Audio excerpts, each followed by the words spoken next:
தோழருக்கு நன்றி.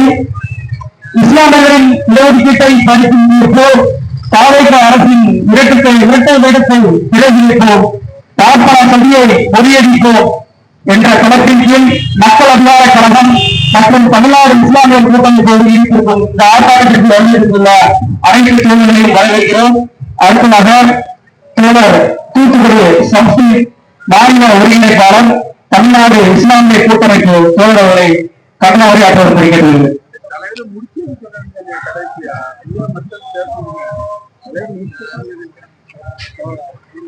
அஸ்ஸலாமு அலைக்கும் வரஹ்மத்துல்லாஹி வபரகாத்துஹு. இறை வணக்கம்.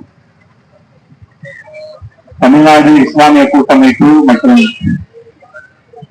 மக்கள் அதிகார கழகம் சார்பாக நடத்தப்படும் இந்த மாபெரும் கண்டன ஆர்ப்பாட்டத்திற்கு வருகை புரிந்துள்ள விடுதலை சிறுத்தை கட்சியினுடைய மாவட்ட செயலாளர் சார்லஸ் அவர்கள் மற்றும் தாயக மக்கள் கட்சியினுடைய மாநில பொதுச் செயலாளர் SR அகமது அவர்கள், மண்டல செயலாளராக இருக்கக்கூடிய இப்ராஹிம் அவர்கள், தமிழக வாழ்வுரிமை கட்சியின் சார்பாக வந்திருக்கக்கூடிய சகோதரர் கண்ணன் அவர்கள், AITUC சார்பாக கலந்து கொண்டுள்ள சகோதரர் மின்னல் அம்ஜத் அவர்கள், தற்போது உரையாற்றிக் கொண்டுள்ள சகோதரர் காந்தி அவர்கள், மக்கள் நல இயக்கத்தின் நிறுவனர் மற்றும் தமிழ்நாடு இஸ்லாமிய கூட்டமைப்பின் மாவட்ட இளைஞரணி செயலாளர் சகோதரர் அப்துல்லா அவர்கள் மற்றும் வழக்கறிஞர் திரவியம் அவர்கள், SDPI கட்சியினுடைய மாநில மீனவரணி ஒருங்கிணைப்பாளர் கௌதம் மஹிதீன் அவர்கள் மற்றும் கிறிஸ்தவ வாழ்வுரிமை கட்சியினுடைய தலைவர் சுந்தரி மைந்தன் அவர்கள், அருட்பணியாளர் மற்றும் PUCL மக்கள் சிவில் உரிமை கழகத்தினுடைய மாவட்ட தலைவர் SP செல்வராஜ் அவர்கள் மற்றும் இங்கே கலந்து கொண்டுள்ள அனைத்து சகோதரர்களுக்கும் எனது வாழ்த்துக்களையும் வரவேற்பை தெரிவித்துக் கொண்டு, இன்று தூத்துக்குடி மாவட்டம் பிரேஸ்புரம் பகுதியில் ஒரு மாபெரும் கண்டன ஆர்ப்பாட்டத்தை ஏற்பாடு செய்வதனுடைய நோக்கம் என்ன அப்படின்னா, முக்கியமாக இடஒதுக்கீட்டை பறிக்கும், அதாவது இஸ்லாமிய முதலில் எப்போதுமே அவங்க எப்படி கேட்டீங்கன்னா இஸ்லாமியர்கள் மீது லேசா கை வைப்பாங்க, அவங்க எதிர்ப்பு தெரிவிக்கிறாங்களா இல்லையான்னு பார்ப்பாங்க. அந்த எதிர்ப்பு ஓரளவு குடிக்கிட்டே போகும்போது அடுத்து கிறிஸ்தவர்களை கை வைப்பாங்க. அப்புறம் கிறிஸ்தவர்கள் எழுந்து வந்துட்டீங்கன்னா அதை அப்படியே எதையாவது ஒண்ணு வாபஸ் வாங்கிட்டு அப்படி முடிச்சிருவாங்க. இதே மாதிரிதான் இப்போ முதலா அந்த ஒரு தீர்ப்பு வழங்கப்பட்டிருக்கு மதுரை உயர் நீதிமன்றத்தின் நீதியரசர் GR சுவாமிநாதன். அவர் ஒரு மிக தெளிவான தீர்ப்புகளை வழங்கக்கூடிய மிக நேர்மையான இந்துத்துவாவுக்கு நேர்மையான ஒரு நீதிபதியாக இருக்கிறார். அதை பத்தின எல்லா விவரமும் அவங்க சொன்னாங்க. அதாவது பார்ப்பனர்கள் சாப்பிட்ட இலையில் இன்னொரு படுத்து உறவலாம், அதனால் உங்களுக்கு மோட்சம் கிடைக்கும் அப்படின்னு மிக சரியான ஒரு தீர்ப்பை வழங்கியவர். அதே போல பல தீர்ப்புகள், அதாவது திருப்பரங்குன்றத்தில் தொடர்ந்து எந்த இடத்தில் தீபம் ஏற்றப்படுகிறதோ அந்த இடத்தில் அனைத்து அரசுகளும், இதற்கு முன்பு இருந்த அத்தனை அரசுகளும், அது திமுகவா இருக்கட்டும் அதிமுகவா இருக்கட்டும் அந்த மற்ற எந்த கட்சிகளாக இருந்தாலும் அந்த இடத்துல தீபம் ஏற்றுவதற்கு அனுமதி இருந்தது, அனுமதி இன்று வரை இருக்கிறது. அந்த பகுதியில் உள்ள மக்கள் தீப மண்டபத்தில் தீபம் ஏற்றுகிறார்கள், அதுல எந்த மாற்றமும் கிடையாது. ஆனா இன்னைக்கு வந்திருக்கக்கூடிய ஒரே ஒரு நபர், நம்ம இந்து முன்னணின்னு ஒரு கட்சி இருக்கு, அவர் மேல ஏற்கனவே பல கொலை வழக்குகள் இருக்குன்னு சொல்றாங்க. ஒரு வழக்கு இருக்கிறது எனக்கே தெரியும். கோவையில ஒருத்தரை வெட்டி கொன்றதற்கான ஒரு வழக்கு அவர் மேல இருக்கு, அர்ஜுன் சம்பத். அவர் சார்ந்த ஒரு சில நபர்கள் அப்பப்போ ஒரு வழக்க போடுறாங்க. அது அந்த வழக்குகள் யார் பக்கம் போக வேண்டும் என்று அவர்களே முடிவு செய்வார்கள். யார் பக்கம் போக வேண்டுமோ அந்த தீர்ப்பு அவர்களுக்கு சாதகமாகவே வரும் என்ற ஒரு நீதிமன்றம் அந்த தீர்ப்பு போகும், அந்த வழக்கு போகும், அவங்க தெளிவா தீர்ப்பு சொல்லி விட்டுருவாங்க. அப்ப அதே மாதிரியான இந்த திருப்பரங்குன்றம் விவகாரத்துல கடந்த அரசு மிக தெளிவாக நீங்க என்ன வேணாலும் தீர்ப்பு சொல்லுங்க, நடைமுறை என்னவோ அதை எந்த ஒரு புள்ளி அளவும் மாற்றம் செய்ய முடியாது, செய்ய விடமாட்டோம் என்று திமுக அரசு, திமுக தலைவர் ஸ்டாலின் மிக தெளிவாக இருந்தார். அதே மாதிரி ஒருவேளை நீங்க ஏற்க முடியலன்னா இங்க இருக்க சிஆர்பிஎஃப் கூட்டு போங்கிறாரு. என்ன தமிழக போலீஸுக்கும் சிஆர்பிஎஃப்க்கும் சண்டை போடலான்னு பாக்குறாரா என்னன்னு தெரியல. அப்ப அதுக்கப்புறம் அணுக முடியல அப்படின்னு இப்ப கடைசியா என்ன செஞ்சிருக்காருன்னு கேட்டீங்கன்னா, திருப்பரங்குன்றத்தை அளவு செஞ்சு அதை எந்தெந்த இடம் என்னென்ன முடிவு பண்ணுங்க. அது எதுக்காக அப்படின்னு கேட்டீங்கன்னா, இப்ப எல்லாருமே அந்த இப்ப புதுசாக ஒரு இடத்துல தீபம் ஏற்றம்னு சொல்லக்கூடிய இடம் எல்லை தோல் அப்படின்னு எல்லாரும் சொல்றாங்க. அது எல்லை தோல் இல்லை என்று நிரூபித்து விடலாம் அப்படிங்கிற ஒரு நோக்கத்தோட அதற்கு ஒரு தீர்ப்பு. அதே மாதிரி கோவையில ஒரு சர்ச்சு கட்டுவதற்காக அனுமதி வழங்கப்பட்டு அது கட்டிக்கிட்டு இருக்கிறாங்க. திடீர்னு ஒருத்தர் ஒரு வழக்கு போடுறாரு, இந்த மாதிரி கோவையில இந்த இடத்துல சர்ச்சு கட்டினா பதட்டம் அதிகமா இருக்கு, அதனால இங்க சர்ச்சு கட்டக்கூடாது அப்படின்னு ஒரு வழக்கு போடுறாரு. உடனே என்ன சொல்றாரு, தற்காலிகமா அந்த சர்ச்சை ஸ்டேட்டஸ் கோ மெயின்டைன்ஸ், அதாவது ஸ்டேட்டஸ் கோ இன்னைக்கு இருக்கிற அப்படி நீடிக்கிறது ஒரு தடையை கொடுத்து நிப்பாட்டிடுறாரு. இப்ப இங்க ஒரு பள்ளி கூட அதே ஸ்டேட்டஸ் கோலே நின்றுச்சு. அது எல்லாருக்கும் இந்த பகுதியை சேர்ந்தவங்க தெரியும். இந்த பகுதியில அதிகமா அதாவது கடற்கரையிலிருந்து 500 மீட்டர் வரைக்கும் எந்த கட்டிடங்களும் இருக்கக்கூடாதுங்கிற ஒன்றிய அரசினுடைய சாகர் மாலா திட்டத்தின்படி இப்ப நம்ம இருக்கிற எல்லா ஏரியாங்க 500 மீட்டர் உள்ளதான் வரும். அப்ப இந்த 500 மீட்டர் உள்ள யாரும் கட்டடம் கட்டக்கூடாது அப்படிங்கிற ஒரு உத்தரவை கையில வச்சுக்கிட்டு அந்த காரணங்களை வச்சு ஒரு நபர் வழக்கு போடுறாரு. அந்த வழக்கு நம்ம மதுரை உயர் நீதிமன்றத்துக்கு வருது. மதுரை உயர் நீதிமன்றம் தொடர்ந்து மாநகராட்சி கேள்வி கேட்குது. அது தொடர்ந்து தடுத்து நிறுத்தப்படுது. அதன் பிறகு கடந்த ஒரு மாசத்துக்கு முன்னாடி அந்த பில்டிங்க்கு நோட்டீஸ் விட்டணும், அதை இடித்து அகற்ற வேண்டும் அப்படின்னு மாநகராட்சி தங்களுடைய தலையை கலைத்துக் கொள்வதற்காக அப்படி ஒரு நோட்டீஸை விட்டு வர்றாங்க. அது மக்கள் எல்லாரும் சேர்ந்து உதவி மாநகராட்சி விலக்கி விட்டுட்டாங்க.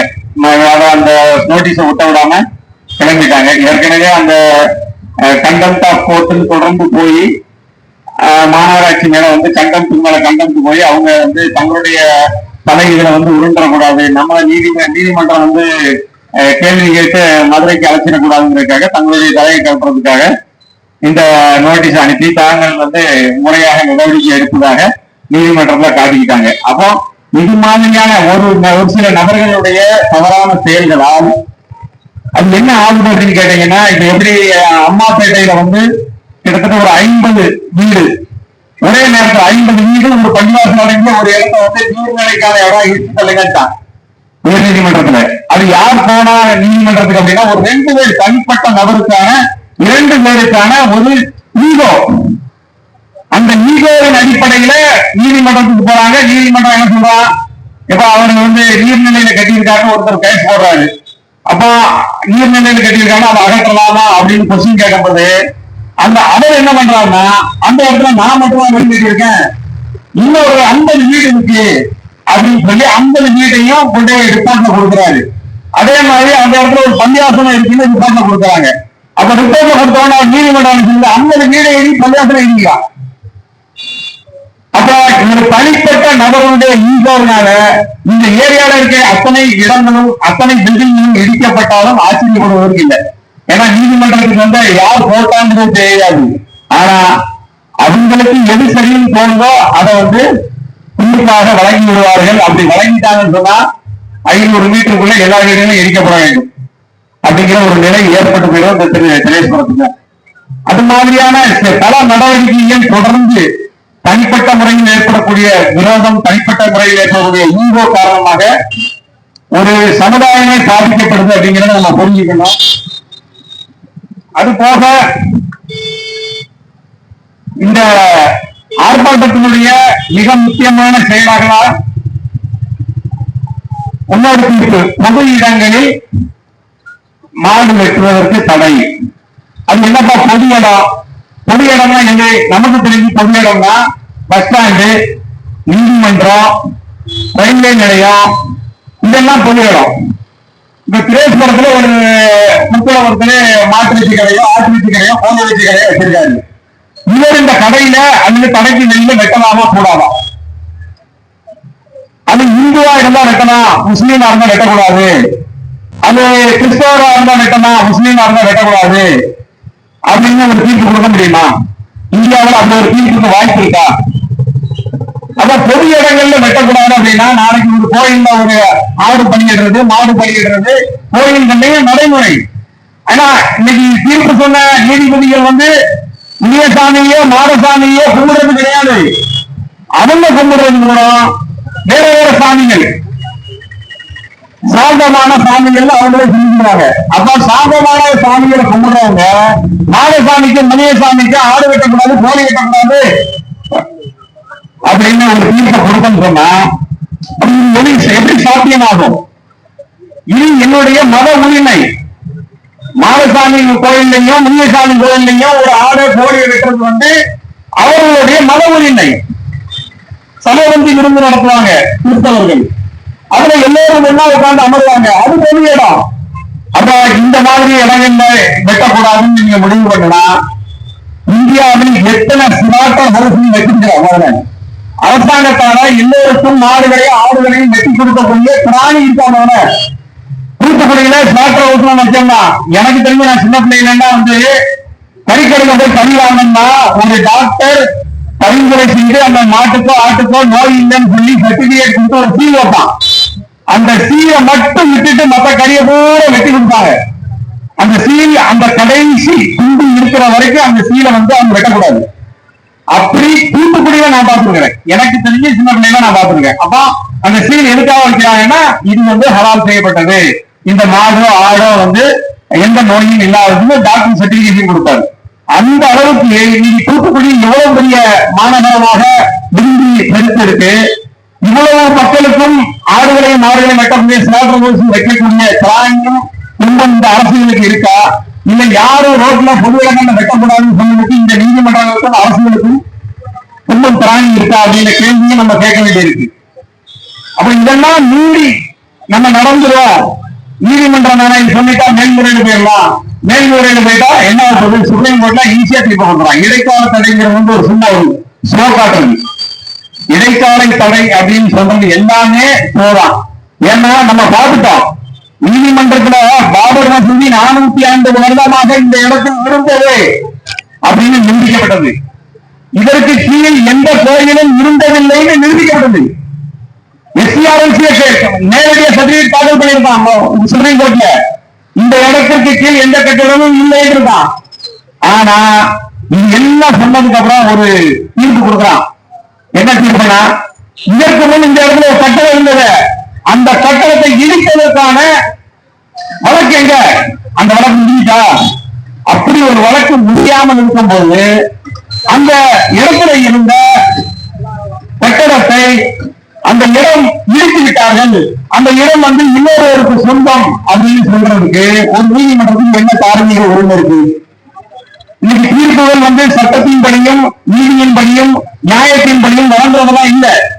இன்னைக்கு தீர்ப்புகள் எல்லாம் எப்படி வருதுன்னு கேட்டீங்கன்னா, பெரும்பான்மை மக்களினுடைய மனசாட்சிப்படி, மனு தர்மத்தின் ஆட்சிப்படி, எனக்கு சரி என்று தெரிந்த மதத்தின்படி அப்படின்னு ஒவ்வொரு நீதிபதிகளும் தனித்தனியாக அவங்கவுங்க இஷ்டத்துக்கு ஒரு தீர்ப்பை கொடுக்க ஆரம்பிச்சா, அவங்கவுங்க மதப்படியும் ஜாதிப்படியும் அவருடைய பிராமண சிந்தனைப்படியும் தீர்ப்பு கொடுக்க ஆரம்பிச்சா, இந்தியாவில் கடைசியாக நம்பிக்கைன்னு ஒண்ணு இருக்கு அப்படின்னு சொன்னா, இந்தியாவினுடைய நீதிமன்றங்கள் மட்டும்தான் இந்திய மக்களுக்கான கடைசி நம்பிக்கை.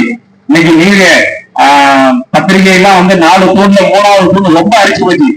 காசு கொடுத்தா மட்டும்தான் பேப்பர்ல செய்தி, இல்லைன்னா செய்தி கிடையாது. அது எவனா வேணா இருக்கணும். பிரதமர் மோடியாகவே இருந்தாலும் சரி, மேட்டுப்பட்டி பேசினா காசு கொடுத்தா மட்டும்தான் செய்தியா வரும். அது போக இந்த செய்தி நிறுவனங்கள் இன்னைக்கு டெல்லியில நடந்தக்கூடிய அந்த நிகழ்ச்சியில நீட் தேர்வுக்கு எதிரான மாணவர்கள் போராட்டத்துல பல பத்திரிகையாளர்களை வந்து கோல்டு மீடியா அப்படின்னு சொல்லி கருத்தி விட்ட நிகழ்வுகள்லாம் நடந்துச்சு. அப்ப இது மாதிரியான மூன்றாவது தூண் என்ற ஒரு தூண் செல்லரித்து விட்டது. நாடாளுமன்றம் அதை விட மோசமா செல்லரித்து போய் கிடக்கு. பில்டிங் தான் புதுசு, ஆனா அந்த பில்டிங்ல நடக்கிற அத்தனையும் ஒரு எம்பி கேட்டாரு, இங்கே இந்து தர்மத்தின்படி சில சிலைகள் அமைக்கப்பட்டுள்ளன, இங்கே மற்ற நிகழ்வுகள் பற்றி சில சிலைகள் வாசகங்கள் இருக்கின்றன, ஏன் உங்களுக்கு வந்து ஒரு குர்ஆன் வசனம் கிடைக்கவில்லையா, ஒரு பைபிள் வசனம் கிடைக்கவில்லையா அப்படின்னு ஒரு எம்பி கேட்கிறாரு. அப்ப அவங்க அதுக்கு உள்துறை அமைச்சரோ மற்ற அமைச்சர்களோ ஏதாவது பதில் சொல்லணுங்களா? எந்த பதிலும் கிடையாது. மௌனம் மட்டுமே அவர்களுடைய பதில். இது எதுக்காக நம்ம சொல்ல வரோம்னா, இது சப்த விகாசங்கிறாரு நம்ம மோடி அவர்கள். அதாவது எல்லோருக்கும் சமமான ஆட்சி அப்படிங்கிறாரு. அது யார் அப்படிங்கிறதா கேள்வியா இருக்கு.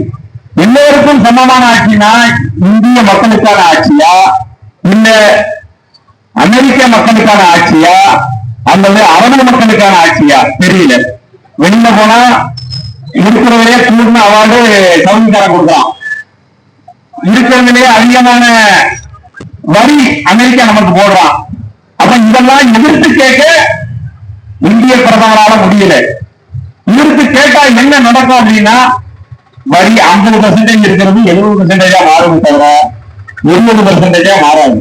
அப்ப இந்த நிலையில தான் தொடர்ந்து இந்தியாவில் நடந்துகிட்டே தான் இருக்கு. நம்மளும் கண்கொண்டு பார்த்துக்கிட்டே தான் இருக்கோம்.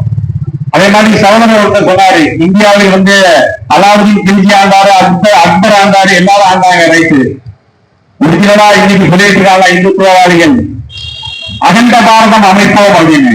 உண்மையிலே அகண்ட பாரதத்தை அமைத்ததே இஸ்லாமியர்கள் தான். அன்னைக்கு அவங்க பாபரும் அக்பரும் ஆட்சி செய்யும் போது இந்தியா எவ்வளவு பெருசு தெரியுமா? கன்னியாகுமரியிலிருந்து ஆப்கான் வரைக்கும் இருந்துச்சு. கன்னியாகுமரியிலிருந்து ஆப்கான் வரைக்கும் அகண்ட பாரதமாக இருந்தது. நேபாள் உள்ள இருந்துச்சு, பங்களாதேஷ் உள்ள இருந்துச்சு, பாகிஸ்தான் உள்ள இருந்துச்சு. நாங்களும் சொல்றோம் அகண்ட பாரதம் அமைப்போம். பாகிஸ்தான் இருந்து ஒரு 40 எம்பி வருவான் பார்லிமெண்ட்டுக்கு, பங்களாதேஷ்ல இருந்து ஒரு 30 எம்பி வருவான், நேபாளத்துல இருந்து ஒரு 20 எம்பி வருவான், இந்தியாவில இருந்து 50 எம்பி போட்டோம். அப்ப மொத்தமா யார் ஆட்சி பண்ணுவாங்கன்னா இஸ்லாமிய ஆட்சி தான் நடக்குங்க. அதைத்தான் இந்த இந்துத்துவவாதிகள் விரும்புறாங்களான்னு தெரியல. இந்த அவங்களுடைய அகண்ட பாரதம் எது வரைக்கும் என்னன்னு தெரியல. ஏன்னா இப்ப சிஏஏன்னு ஒரு சட்டம் நடந்தான். அந்த சட்டத்தின்படி வெளிநாட்டிலிருந்து இஸ்லாமியர்கள் வந்தால் அவர்களை திருப்பி அனுப்புவோம், கிறிஸ்தவர்கள் வந்தால் திருப்பி அனுப்புவோம், இந்துக்கள் சொல்லக்கூடிய தமிழர்கள் வந்தாலும் திருப்பி அனுப்புவோம், அவர்களுக்கு பிரிவுரிமை கிடையாது. அதே இது பங்களாதேஷ்ல இருந்தோ பாகிஸ்தான்ல இருந்தோ ஆப்கான்ல இருந்தோ இந்துக்கள் வந்தால் அவர்களை இந்தியர்களாக ஏற்றுக்கொள்வோம். இது என்ன ஒரு நடைமுறை சட்டம்? பாதிக்கப்பட்டவன் எல்லோ வகையிலும் பாதிக்கப்பட்டவன். அவன் இலங்கையிலிருந்து தமிழனா வந்தாலும் சரி, பங்களாதேஷில இருந்து பர்மாதியா வந்தாலும் சரி, அகதிகளா வந்தாலும் சரி, இங்க இதுல பாகிஸ்தான்ல இருந்து அகதியா வந்தாலும் அவனை அகதியா பார்க்கிறத வச்சுட்டு அவனை மதமாக பார்க்கக்கூடிய ஒரு நாடு தான் இந்தியா. ஒவ்வொரு மனுஷனையும் இன்னைக்கு நம்ம 10 பேர் நிக்கிறோம்னா 10 பேரையும் வந்து மனிதனாக பார்க்கவில்லை, மனித நேயத்தை பார்க்காமல் நேரடியாக இவன் கிறிஸ்தவன், இவன் முஸ்லீம், இவன் இந்து, இவன் சீக்கியம், இவன் ஜெயினர் அப்படின்னு அனைவரையுமே மதமாக மட்டுமே பார்க்கக்கூடிய ஒரு மோசமான அரசு இந்தியாவை இன்னைக்கு ஆண்டு இருக்கு. நீங்க நினைச்சிட்டு இருக்காங்க நம்ம தொடர்ந்து இந்தியாவை வந்து ஒரு 50 வருஷம் ஆண்டுலாம் அப்படின்னு. இறைவன் நாடினால் நாளை காலையில எதுவும் நடக்கலாம். இறைவன் நாடினால் நாளை காலையில எதுவும் நடக்கலாம். இந்தியா தலைகீழ மாறிடலாம். நாளைக்கே அமித்ஷா இஸ்லாத்தை ஏற்றுக்கலாம், யாரும் ஒன்றும் செய்ய முடியாது. ஏன்னா அந்த நேரத்துல அவருக்கு ஒரு யோசனை வருது அப்படின்னா, ஏன்னா முகமது நபி அவர்களுடைய காலத்துல உமர்னு 2 பேர் இருந்தாங்க, மிகவும் வலிமையானவர்கள். அவங்களை கண்டாலும் அந்த ஊரே நடுங்கும். அவங்க முகமது நபி அவர்கள் கேட்டாங்க, இஸ்லாத்திற்கு ஒரு உமரை கொண்டு கேட்டாங்க. அது வரைக்கும் இஸ்லாம் அப்படின்ற வார்த்தையை கேட்டாலே வாரத்துக்கு நெட்வொர்க் அலைஞ்ச உமர் ரலியல்லாஹு என்பவர்கள் வந்து ஒரு இறைவசனத்தை கேட்டு இஸ்லாத்துக்கு வந்துடுறாங்க. அது வரைக்கும் இஸ்லாமியர்களை கண்டு வெறுப்போடு அடைந்த ஒரு உமர் அவர்கள் இஸ்லாத்திற்கு வெட்டி வீசிக்கிட்டு இருந்த அவ்வளவு ஆக்ரோஷமா இருந்த உமர் ரலியல்லாஹு இஸ்லாத்துக்கு வரும்போது இது மாதிரி மோடிகள், அமித்ஷாக்கள் எல்லாம் என்ன எந்த ஒரு நிலையில இருப்பாங்கிறத தெரிஞ்சுக்கோங்க. அப்ப இவங்களெல்லாம் நம்ம ஈஸியா நம்ம வந்து கடந்து போயிடலாம். அது போக அதே மாதிரி இப்போ தீர்ப்புகளும் சரி சட்டங்களும் சரி எப்படி வருதுன்னு கேட்டீங்கன்னா, நம்ம பார்லிமெண்ட்ல ஒரு சட்டம் கேட்கிறாங்க. அதாவது இவங்க அனைத்து திருத்த சட்டங்கள் என்று சொல்லக்கூடிய ஒரு சட்டத்தை இருக்கும் சட்டத்தை திருத்துவது என்பது அனைத்துமே திருத்த சட்டங்கள் அல்ல, திருட்டு சட்டங்கள் என்கின்ற அடிப்படையில் நடக்குது. ஏன்? அதாவது சொல்லுவாங்கண்டா, கூரையில் போலி நீக்க முடியாதவன் வானையில் வைந்த போறான் அப்படின்னு சொல்லுவாங்க. அது மாதிரி வேலையே பயிர் மேய்ஞ்ச கதையா இவங்க வந்து நமக்கு வந்து சரியான திட்டங்களை கொடுக்க போறாங்க, சட்டங்களை கொடுப்பாங்க. நம்ம வச்சுட்டு இருக்கோம். பார்லிமெண்ட்ல முஸ்லீம் எம்பிக்கள் வந்து வெள்ளிக்கிழமை 2:30 மணிக்கு தான் உள்ள வருவாங்க. 2:30 மணிக்கு தான் பார்லிமெண்ட் தொடங்கும் இது வரைக்கும். ஆனா எப்ப பார்லிமெண்ட் திடீர்னு 2 மணிக்கு கூட்டி உடனடியாக ஒரு தனிநபர் மசோதா வக்ஃபு திருத்த சட்டம் தாக்கல் பண்றான், மசோதா தாக்கல் பண்றான். எத்தனை மணிக்கு? 2 மணிக்கு. முஸ்லீம் எம்பிக்கள் பார்லிமெண்ட்ல இல்ல. அந்த நேரத்துல நம்ம முஸ்லீம் எம்பியா இருந்த புதுக்கோட்டை அப்துல்லா அவர்களையும் பலஸ்தீன் அவர்களையும் நான் போன் பண்ணி கேட்கிறேன், இந்த மாதிரி ஒரு திருத்த சட்டம் கொண்டு வந்திருக்காங்க, ஒரு தனி மசோதா தாக்கல் பண்ணிருக்காங்களே, இதனுடைய நிலை என்ன அப்படின்னு கேட்கும். அவங்க இந்த மாதிரி பார்லிமெண்ட்ல 2:30 மணிக்கு தான் நாங்க கூடுவோம், ஆனா வந்து 2 மணிக்கு முன்னாடியே மசோதாவை தாக்கல் பண்ணி முடிச்சுட்டாங்க அப்படின்னு. அப்ப மசோதாவை தாக்கல் பண்ணி முடிச்சுட்டாங்கன்னா அப்ப இதனுடைய நிலை என்ன அப்படின்னு அவங்க என்ன சொன்னாங்கன்னா, அப்போ இது மாதிரி பல மசோதாக்கள் தாக்கல் பண்ணியிருக்காங்க, ஒரு மசோதா அது விவாதத்துக்கு வந்து நடைமுறைக்கு வர்றதுக்கு கிட்டத்தட்ட ஒரு 5 வருஷம் 10 வருஷம் ஆகும். அப்படித்தான் இன்னைக்கு இந்தியாவில் எல்லா சட்டங்களும் இருக்கு அப்படிங்கிறாங்க. அப்ப நான் ஒரு வார்த்தை கேட்டேன், ஒரு சும்மா தேசியமா தான் கேட்டேன், ஏன் இது இஸ்லாமியர்களுக்கு எதிரான ஒரு விஷயம் அப்படிங்கறதுனால ஒரு அவசர சட்டமா பாஸ் பண்ணிட்டா என்ன செய்வீங்க? ஒண்ணும் செய்ய முடியாது அப்படிங்க. அப்ப இதுதான் இன்னைக்கு நடந்திருக்கு. அதாவது இஸ்லாமியர்களுக்கு எதிரான சட்டம் ஆனா ஈஸியா உடனடியாக வந்து அதை பாஸ் பண்ணி அதன் மூலமாக தொடர்ந்து சிறுபான்மையினரை பதட்டத்திலே வைக்கணும் அப்படிங்கிற ஒரு நல்ல ஒரு முடிவுல இருக்கிறாங்க. அதே மாதிரி இப்படி ஒரு அரசு தொடர்ந்து இருந்தால்தான் இன்னைக்கு இருக்கக்கூடிய அனைத்து மக்களும், இஸ்லாமியர்கள், கிறிஸ்தவர்கள், சமூக நலவாதிகள் எல்லோருமே நாம் வந்து ஒன்று கூடுறோம் அப்படின்னு சொன்னா, இது மாதிரியான ஒரு அரசு இஸ்லாமியர்களுக்கு எதிராக, சிறுபான்மைக்கு எதிராக பல சட்டங்களை தொடர்ந்து கொண்டு வந்துட்டே இருக்கான். அதாவது ஒரு சட்டத்துக்கு போராடி முடிக்க வேண்டிய அடுத்த சட்டம், அதாவது பொது சிவில் சட்டம் தான். அது வந்து முடிவு போராடி முடிக்க வேண்டிய முத்தலாக் தடை சட்டம் தான். முத்தலாக் தடை சட்டம் வந்து முடியறதுக்கு முன்னாடியே சிஏஏ தான். சிஏஏ வந்து முடிக்க முன்னாடி என்ஆர்சி தான். என்ஆர்சிக்கு முன்னாடி சிஏஏ. இப்படி ஒவ்வொரு சட்டங்களாக தொடர்ந்து இந்த சிறுபான்மை மக்களுக்கு அடுத்து முழுசா புரிய வச்சிருக்கான் எஸ்சிஆர்ஏ. இந்த சட்டத்தினுடைய முக்கிய முடிவு என்னன்னு கேட்டீங்கன்னா, அதாவது ஏதோ வெளிநாட்டுல இருந்து இல்லீகலா நிதி வர்ற மாதிரியும், அந்த இல்லீகல் நிதிகளை தான் வந்து தடை செய்ய போறோம், அதை வந்து முறைப்படுத்த போறோங்கிற பேர்ல எஸ்சிஆர்ஏங்கிற ஒரு சட்டம் ஏற்கனவே இருக்கு. அதை திருத்தம் கொண்டு வரலாம். இப்ப அது முழுக்க இஸ்லாமியர்களையும் கிறிஸ்தவர்களையும் பிரிவைக்கே இந்த சட்டம் புகழப்படுகிறது, எந்த மாற்றமும் கிடையாது. அந்த சட்டத்தினுடைய திருத்தத்தின் அடிப்படையில் கண்டிப்பாக அவன் RSS பிரிக்கப்படானா? இன்றைய வரைக்கும் இந்தியாவிலேயே தடை செய்யப்பட்ட 3 முறை தடை செய்யப்பட்ட ஒரு அமைப்பு RSS அமைப்பு.